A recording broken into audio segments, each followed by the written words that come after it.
నేను మా మమ్మీని ఇక్కడ హాస్టల్కి వచ్చేటప్పుడు చాలా బాధ పెట్టాను. కానీ మా మమ్మీ పంపించింది మాత్రం నా కోసం, చదువు కోసం. నేను తనలా కాకూడదని పంపించింది. మంచి చదువుకొని మా మమ్మీకి మంచి పేరు తేవాలని నా ఆశ.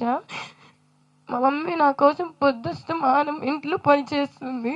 అలాగే నేను ఏది అడిగితే అది కొనిస్తూ ఉంటుంది. ఒక్కసారి కూడా నన్ను బాధ పెట్టలేదు. కానీ నేను మా మమ్మీని మాత్రం చాలా బాధ పెట్టాను.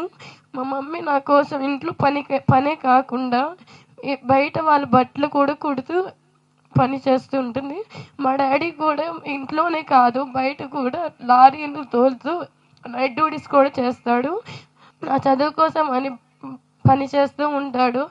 ఇంతగా పని చేస్తూ ఉన్నా కూడా నేను ఎంత బాధ పెట్టాను. సారీ మమ్మీ, సారీ డాడీ, ఇంకెప్పుడు ఇలా చేయను. Good afternoon to all. నా పేరు హేమ మహేశ్వరి.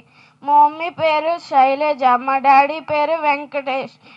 మా మమ్మీ కూలి పనికి వెళ్ళిద్ది. మా డాడీ ఖమ్మంలో పని చేస్తూ ఉంటాడు.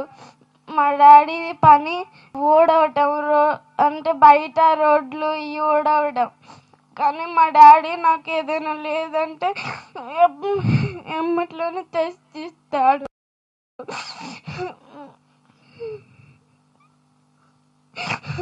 మా మమ్మీ నన్ను ఎప్పుడు బాధ పెట్టలేదు. కానీ నేను చాలాసార్లు మా మమ్మీ వాళ్ళని ఏడిపించాను.